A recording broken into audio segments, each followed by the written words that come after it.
Krishna cooking શોમાં તમારું સ્વાગત કરું છું. આજે આપણે સરસ મજાના પફ બનાવીશું. એકદમ સોફ્ટ અને સ્પોન્જી બજાર જેવા ખૂબ જ સરસ બન્યા હતા. તમે પણ આ રીતે જરૂરથી બનાવજો. તો અહીંયા એક કડાઈ લીધી છે. કડાઈની અંદર લગભગ 3 થી 4 ચમચી જેટલું તેલ લીધું છે. તેની અંદર અડધી ચમચી જીરું, ચપટી હિંગ, પછી તેની અંદર અડધી ચમચી ધાણા પાવડર, થોડુંક હળદર, થોડું લાલ મરચું, થોડું મીઠું નાખી દેવાનું છે તેલમાં. બહુ તેલ ગરમ ના હોવું જોઈએ તેનું ખાસ ધ્યાન રાખવાનું છે. પછી આ રીતે બટાકા લગભગ બાફેલા મેં 4 થી 5 લીધા છે. તેને આ રીતે હાથેથી મસળીને નાખી દેવાના છે. બધું વસ્તુને મિક્સ કરી દેવાનું. પછી તેની અંદર અડધું લીંબુ નીચોવી દેવાનું છે. ખૂબ જ ટેસ્ટ સરસ આવશે તેનો. પછી તેની અંદર અડધી ચમચી જેટલી ખાંડ નાખી દઈશું. તેને ઉપર ધાણા નાખી દઈશું અને બરાબર તેને મિક્સ કરી લઈશું. તો તમે આ રીતે મસાલો જરૂરથી બનાવજો. ખૂબ જ સરસ લાગે છે ખાવાની અને ખૂબ જ મજા પણ આવે છે. તો અહીંયા આપણો બટાકાનો મસાલો સરસ થઈ ગયો છે. તેને એક વખત આપણે ટેસ્ટ કરી લઈશું. તો થોડું મીઠું ઓછું લાગી રહ્યું હતું તો થોડું મીઠું મેં બીજું નાખ્યું છે. ટેસ્ટ પ્રમાણે નાખવાનું છે ચાખ્યા પછી.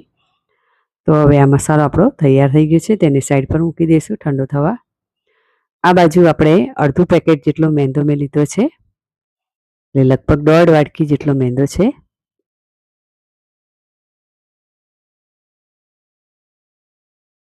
તેમાંથી 1.5 ચમચી જેટલો આપણે મેંદો કાઢી લઈશું. ટેસ્ટ પ્રમાણે મીઠું નાખી દેવાનું છે. અને પછી મેં અહીંયા તેલનું મોયણ લીધું છે. તમારે ઘીનું લેવું હોય તો ઘીનું પણ લઈ શકો છો, પણ અહીંયા તેલનું મોયણ મેં લીધું છે. મુઠ્ઠી વળે તેટલું મોયણ થવું જોઈએ એ પ્રમાણે તેલ નાખવાનું છે. આ રીતે મુઠ્ઠી વળી છે એટલે પરફેક્ટ મોયણ થઈ ગયું છે આપણું. હવે તેની અંદર થોડું થોડું પાણી નાખીને આપણે પૂરી જેવો લોટ બાંધી લઈશું. જો તમને મારો આ વિડીયો ગમે તો લાઇક, શેર અને સબસ્ક્રાઈબ કરજો. બેલ આઇકન દબાવજો અને કમેન્ટ કરજો.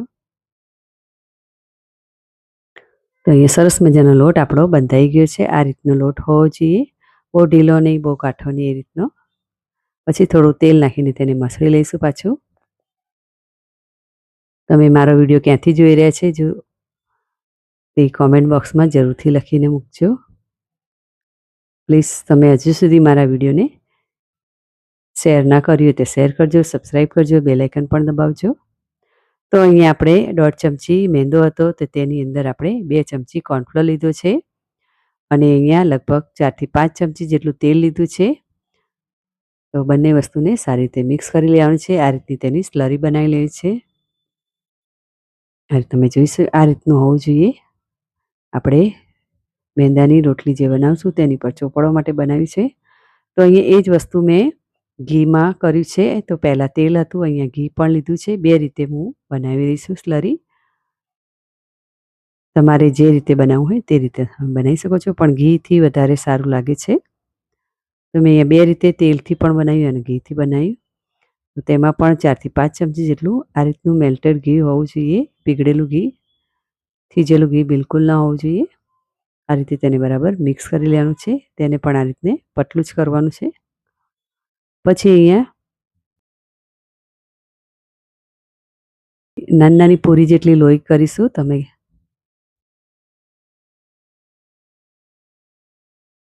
પૂરી જેવડી લોહી કરવાની છે અને એકદમ પતલી વણવાની છે. તો અહીંયા પ્લેટફોર્મ ઉપર મેં સાફ કરીને પહેલેથી રાખ્યું હતું. તો અહીંયા તેના પર કોરો લોટ છાંટીને અને તેને વણી લઈશું. આ રીતે મોટી મોટી રોટલી વણવાની છે, એકદમ પતલી. તો અહીંયા મેં લગભગ 4 થી 5 રોટલી વણી દીધી છે મેંદાની અને તેની ઉપર આ સ્લરી લગાવી દઈશું.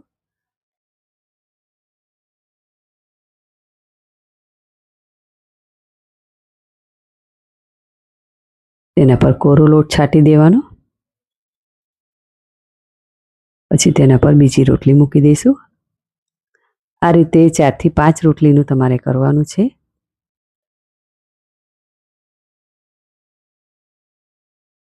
મારા પરિવારમાં તો સૌને બહુ જ ભાવી હતી. ખૂબ જ સરસ બન્યા હતા પફ. તો આ રીતે મેં 4 થી 5 રોટલી લીધી છે. એ બધી રોટલી લઈ લીધી છે. ઉપર થોડો કોરો લોટ છાંટીને નીચે પણ થોડો છાંટી દેવાનો. પછી આ રીતે હળવા હાથે તેને વણી લેવાનું છે.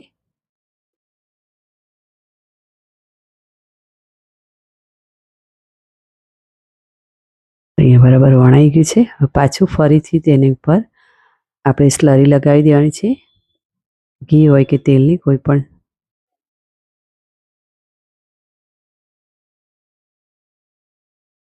પછી તેના પર કોરો લોટ છાંટી દઈશું.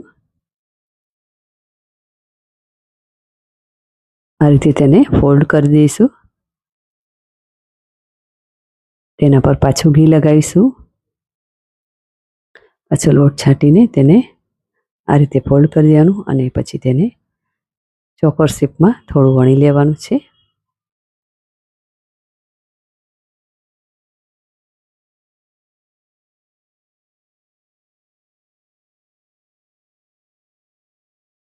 આજુબાજુની કિનારી થોડી થોડી આપણે કટ કરી લઈશું.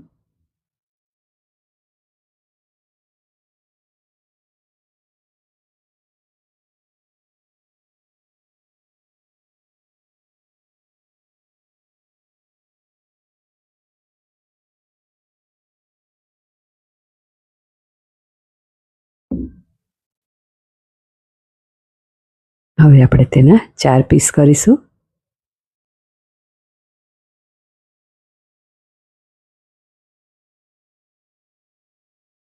આ રીતે વચ્ચે આપણે બટાકાનો માવો થોડો થોડો મૂકીશું. મેં અહીંયા નાના મોટા બંને રીતે પફ બનાવેલા હતા. હવે આપણે કિનારીમાં થોડું પાણી લગાવી દઈશું.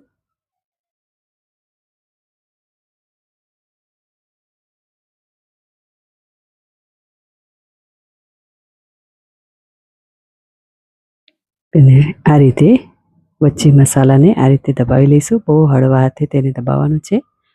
થોડું આંગળીની મદદથી તેને સેટ કરી લેવાનું. મસાલાની અંદર લઈ લેવાનો. આ રીતે તેને ફોલ્ડ કરી લેવાનો. જો મસાલો વધારે લાગે તો તમે કાઢી નાખો. પછી અહીંયા પહેલેથી તેલ ગરમ કરવા મૂકી દીધું હતું. હવે તેમાં ધીમે ધીમે એક એક બબે તળતા જઈશું.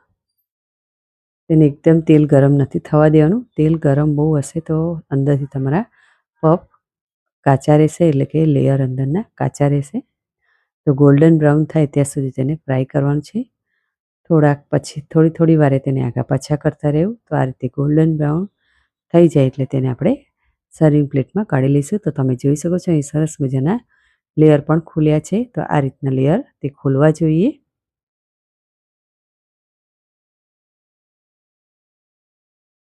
અહીંયા બીજા પણ થઈ ગયો છે. આપણે એકદમ સરસ મજાના ક્રિસ્પી બન્યા હતા. તો અહીંયા બીજા પણ આપણે તેને તળી લઈશું. આ રીતના લેયર થવા જોઈએ.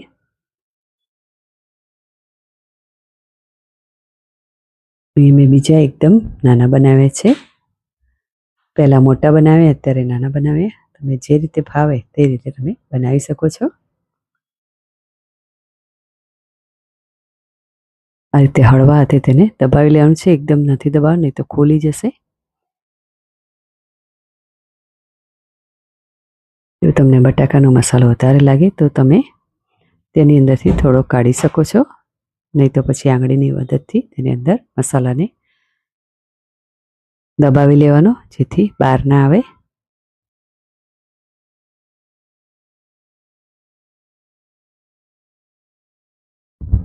તો તમે જોઈ શકો છો અહીં સરસ મજાના આપણા પફ થઈ ગયા છે. તો ઘી અને તેલના બંને મિક્સમાં જ છે. ખૂબ જ સરસ બન્યા હતા. તમે પણ આ રીતે જરૂરથી ટ્રાય કરજો. એકદમ સરસ લેયર ખુલ્યા છે અને ખૂબ જ ટેસ્ટી પણ બન્યા હતા.